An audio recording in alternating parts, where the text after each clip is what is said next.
Assalamualaikum warahmatullahi wabarakatuh. Perkenalkan, saya Fida Mariutami dengan NPM 260 110 1873 dari kelas A 2018. Di sini saya akan mencoba untuk menjelaskan pengelolaan sediaan obat bagian perencanaan.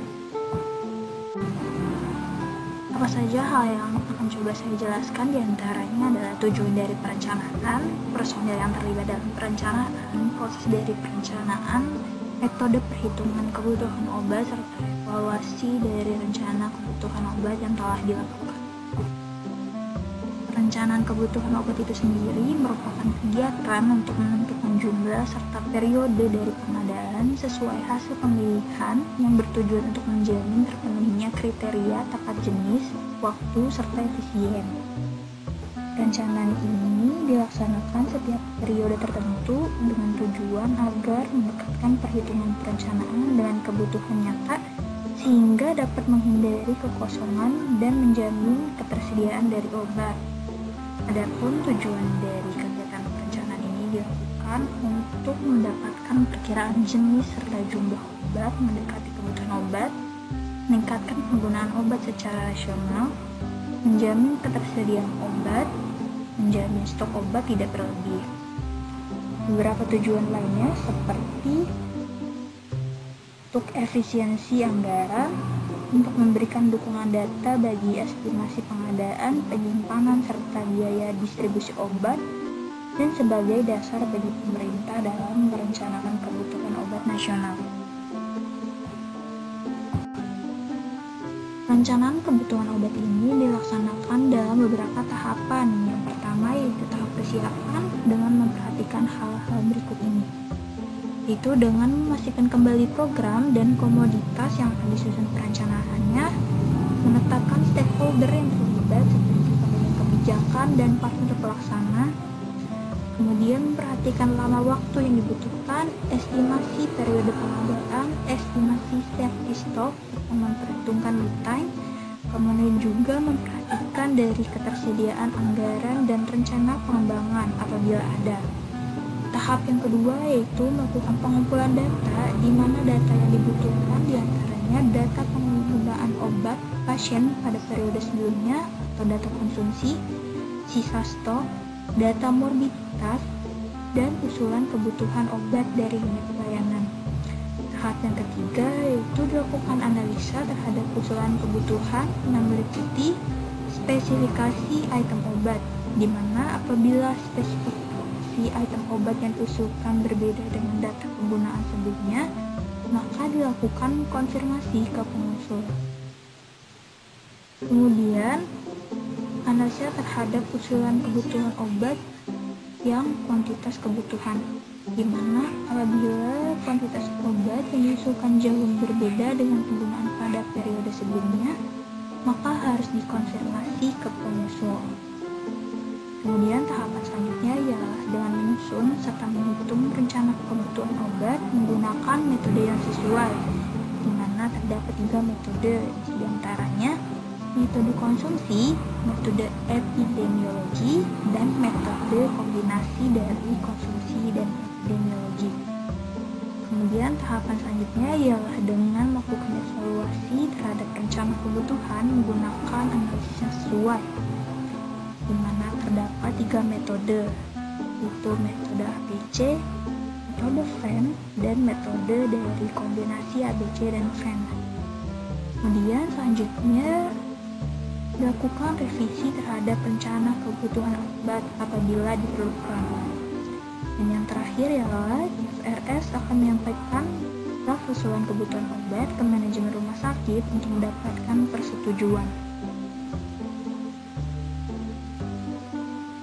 Proses perencanaan ini tentunya akan bermanfaat dan efektif apabila dilakukan oleh personel yang tepat dalam setiap proses. Personel yang terlibat dalam proses perencanaan diantaranya penanggung jawab logistik, yaitu apoteker di instalasi farmasi rumah sakit, unit pengguna, serta pengambil keputusan yang berwenang menggunakan pemilihan dan penggunaan obat yang akan direncanakan, yaitu pihak manajemen rumah sakit. Kemudian selanjutnya terdapat metode perhitungan kebutuhan obat yang telah disebutkan pada tahapan perencanaan kebutuhan obat sebelumnya. Terdapat 3 metode, diantaranya metode konsumsi, metode epidemiologi, serta metode kombinasi dari keduanya.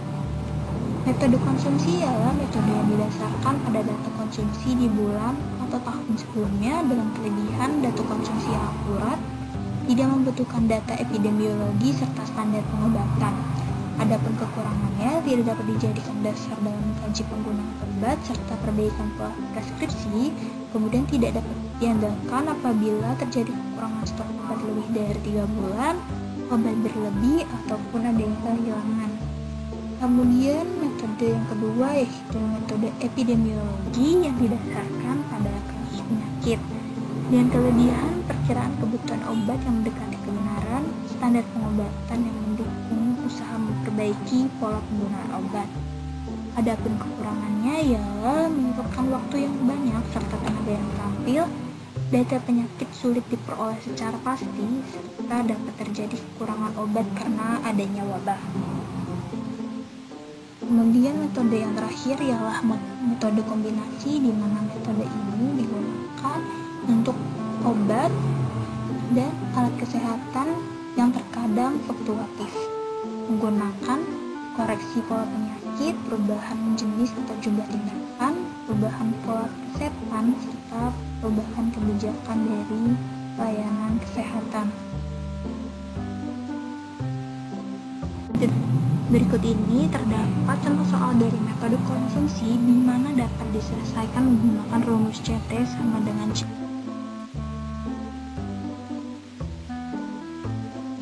Di sini ialah sebagai kebutuhan dari periode waktu.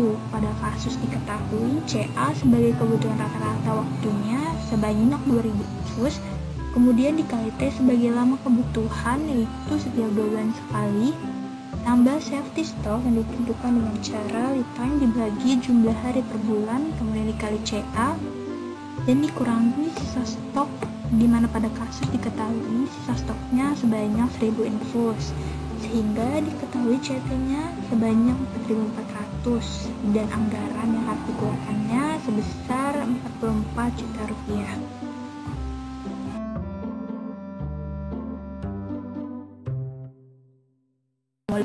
Kemudian juga terdapat contoh soal dari metode epidemiologi yang mana cara menyelesaikannya sama dengan metode konsumsi, hanya saja CA-nya diganti dengan CE sebagai perhitungan dari standar pengobatan. Pada kasus diketahui CE-nya yang telah dihitung sebesar 30, kemudian T-nya sebagai lama kebutuhan adalah 1 bulan sekali, kemudian ditambah dengan safety stok yang telah dihitung yaitu 7, dan dikurangi sisa stoknya yaitu 7. Maka CT sebagai kebutuhan per periode waktu diperoleh 30, dan anggaran yang dikeluarkan pembelian persediaan adalah sekitar 15 juta rupiah.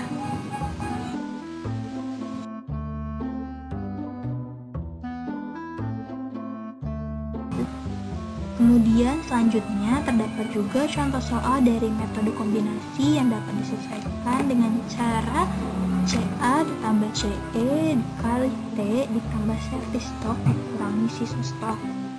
Pada kasus telah dihitung CA-nya sebesar 5.000 dan CE-nya sebesar 3.000 sehingga jumlahnya 8.000. Kemudian dikali T-nya itu 1 dan ditambah safety stok yang telah dihitung sebesar 4.000 dan dikurangi sisa stoknya 5.000 sehingga dihasilkan C kombinasinya sebesar 7.000 botol ring relaxat.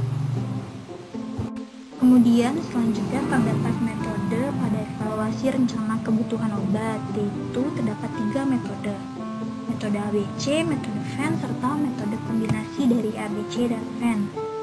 Pada metode ABC, perbekalan farmasi diklasifikasikan menjadi kelas A, B, dan C berdasarkan nilai rupiah pada periode tertentu. Kelas A membutuhkan biaya 70-80% untuk pengadaannya dengan jumlah stok yang sedikit. Kelas B membutuhkan biaya 15-25% untuk pengadaannya dengan jumlah stok 30%. Dan KSC membutuhkan biaya 5-15% untuk pengadaannya dengan jumlah stok 55%. Kelebihan dari metode ini diantaranya dapat mengidentifikasi jenis obat yang membutuhkan biaya terbanyak, memberikan informasi terkait biaya relevan dalam pengambilan keputusan manajemen. Sedangkan kekurangannya ialah metode pelaksanaannya yang kompleks, membutuhkan waktu yang lama serta mahal. Kemudian metode selanjutnya yaitu metode FEN, di mana pada metode ini pengadaan obat terkontrol berdasarkan pada kepentingan obat atau kebutuhan terapi di samping aspek ekonomi. V atau vital adalah obat yang bersifat life saving, di mana pengadaannya harus diutamakan. Contohnya seperti vaksin tetanus dan NaCl 3%. E yaitu esensial, ialah obat yang masih dapat ditunda pemberiannya, contohnya seperti obat antibiotik dan NSAID. Dan N atau non-esensial adalah obat yang bersifat menunjang, contohnya seperti vitamin dan suplemen. Kemudian metode kombinasi antara BC dan FEN, di mana dapat menentukan prioritas dari pengadaan obat sesuai dengan kebutuhan dan anggaran. Berikut ini ditampilkan pula tabel yang menunjukkan dari masing-masing metode-metode tersebut.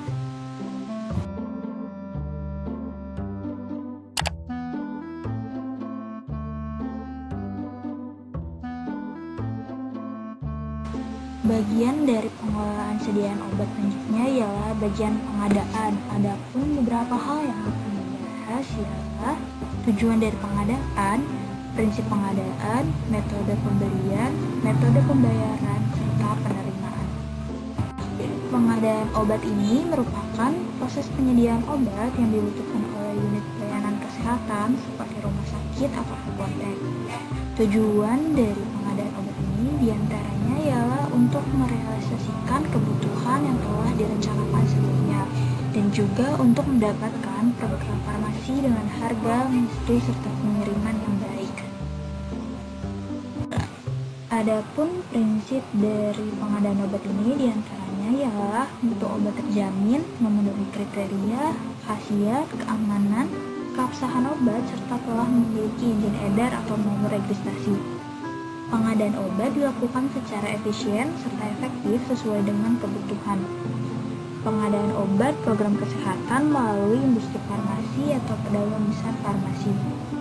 Hal yang harus diperhatikan dari pengadaan obat ini adalah pemilihan distributor, di mana dibutuhkan distributor yang valid untuk menghindari obat yang jelek. Dengan melihat apakah terdapat perizinan yang lengkap atau apakah terdapat apoteker penanggung jawab.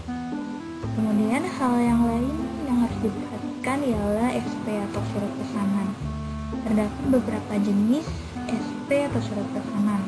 SP umum digunakan untuk obat bebas, dosis terbatas, serta obat keras.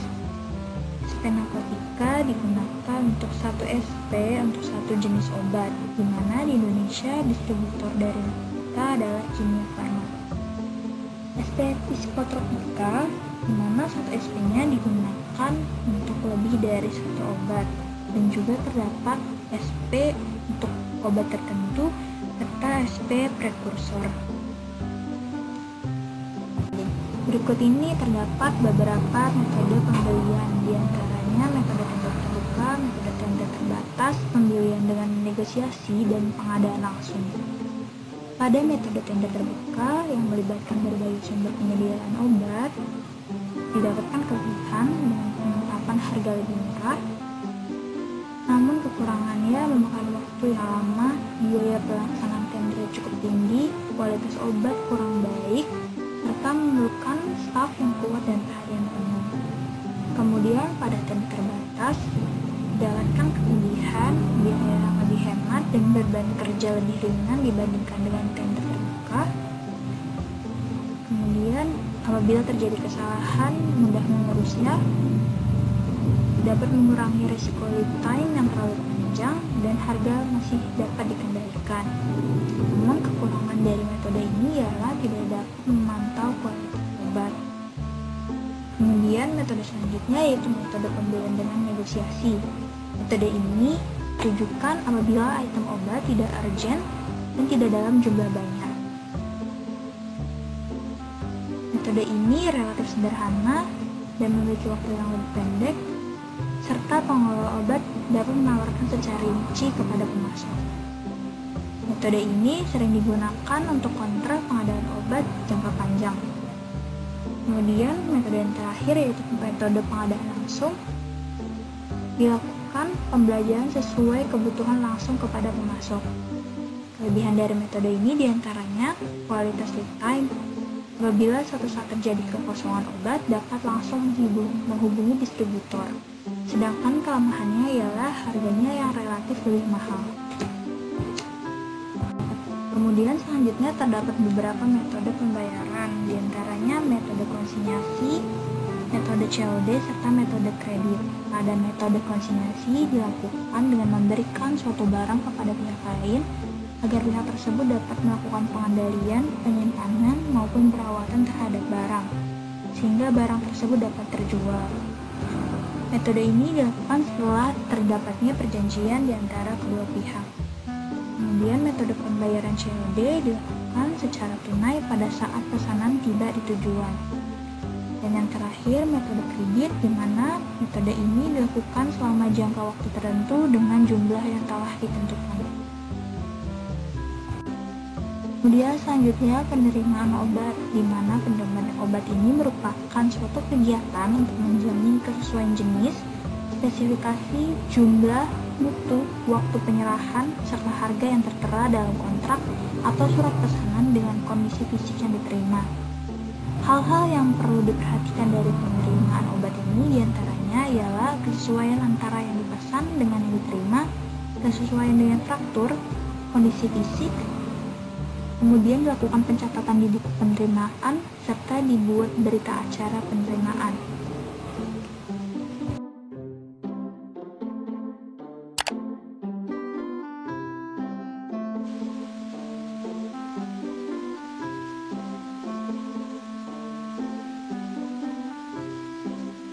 Penyimpanan obat itu sendiri merupakan aktivitas menyimpan dan memelihara agar persediaan farmasi yang diterima aman, terhindar dari rusaknya mutu obat, pencurian, maupun kebakaran.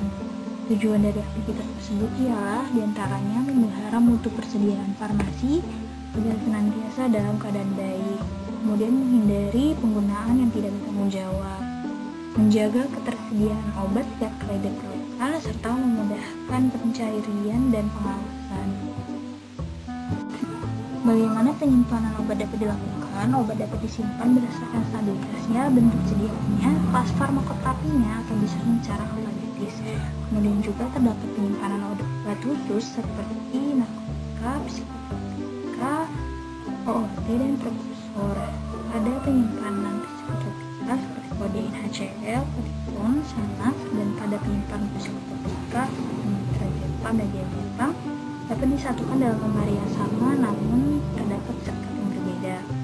Kemudian juga terdapat penyimpanan yang didasarkan pada high alert. High alert ini artinya obat-obatan yang akan memberikan resiko gawat apabila kita salah hadir. Contohnya seperti dextrose 40, insulin, dan metformin.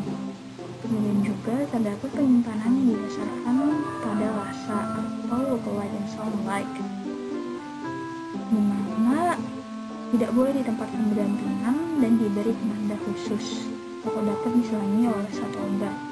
Kemudian pada penyimpanan resep terdapat penyimpanan resep per bulan dan per tahun, di mana per bulannya resep palsi dikumpulkan berdasarkan tanggal yang sama kemudian diurutkan sesuai nomor resep. Resep yang mengandung narkotika dipisahkan dari yang lainnya. Kemudian penyimpanan resep per tahun direkap dan disimpan selama 3 tahun. Pada penyimpanan vaksin, suhu 2 derajat Celcius sampai 8 derajat Celcius untuk vaksin biasa, serta minus 15 derajat Celcius sampai dengan minus 25 derajat Celcius untuk vaksin yang sensitif. Sekian dari aku